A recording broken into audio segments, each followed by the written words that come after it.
Vous connaissez le logo de Warner Bros, mais savez-vous que la première star de ce studio était un chien français il y a un siècle? Rin-Tin-Tin est né sur le front de la Grande Guerre avant de connaître une carrière internationale à Hollywood. 15 septembre 1918, Lee Duncan, un caporal américain, effectue une patrouille dans le village de Flirey, récemment repris aux Allemands. Il découvre une portée de bergers allemands dans un chenil détruit par les bombardements. L'officier adopte 2 des chiots de la portée et les baptise Nénette et Rin-Tin-Tin en référence à des petites poupées en laine utilisées comme porte-bonheur. Les 2 animaux deviennent vite des mascottes de la compagnie.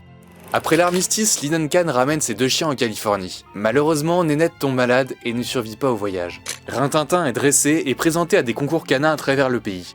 Il fait preuve d'une adresse et d'une agilité hors du commun, parvenant à sauter à plus de 3 mètres de haut. L'animal est repéré par un producteur de cinéma qui lui offre un premier rôle en 1922. Futé et obéissant, le chien est guidé sur le plateau par la voix de son maître.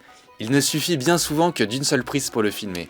À la même époque, Warner Bros, un jeune studio créé en 1923 par plusieurs frères immigrés polonais, peine à décoller.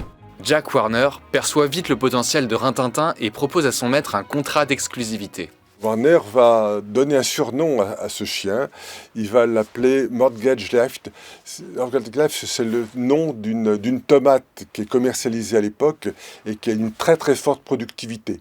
Si on voulait faire une traduction, je dirais que c'est un petit peu pompe à fric. Rin-Tin-Tin enchaîne plus d'une trentaine de films et connaît les privilèges d'une star. Voiture avec chauffeur, loge et salaire de 1 000 $ par semaine, l'équivalent de 17 000 $ aujourd'hui. Mais à l'époque, aucune réflexion n'est engagée sur les conditions de vie des animaux sur les tournages, et les cas de maltraitance animale sont fréquents dans l'industrie du cinéma. Le berger allemand reçoit des milliers de lettres auxquelles les studios répondent par un portrait du chien dédicacé. Le berger allemand est même l'un des rares animaux à obtenir une étoile à Hollywood Boulevard, avec Lassie et Strongheart, un chien contemporain de Rin-Tin-Tin décédé à la suite d'un accident sur un tournage. Mais en 1927, le studio Warner Bros sort Le Chanteur de Jazz, le tout premier film parlant, ouvrant une nouvelle voie au cinéma et reléguant Rin-Tin-Tin et ses exploits à des petites productions à la chaîne. Les derniers films de Rin-Tin-Tin, c'est 1931 et Rin-Tin-Tin va mourir en 1932. C'est un petit peu émouvante. Les Duncan va ramener la dépouille, le corps de Rin-Tin-Tin en France. Et Rin-Tin-Tin sera enterré au cimetière des chiens à Asnières. Lee Duncan a assuré une progéniture à Rin-Tin-Tin avec de multiples descendants qui vont à leur tour connaître la gloire à l'écran, comme Rin-Tin-Tin Junior ou Rin-Tin-Tin 4.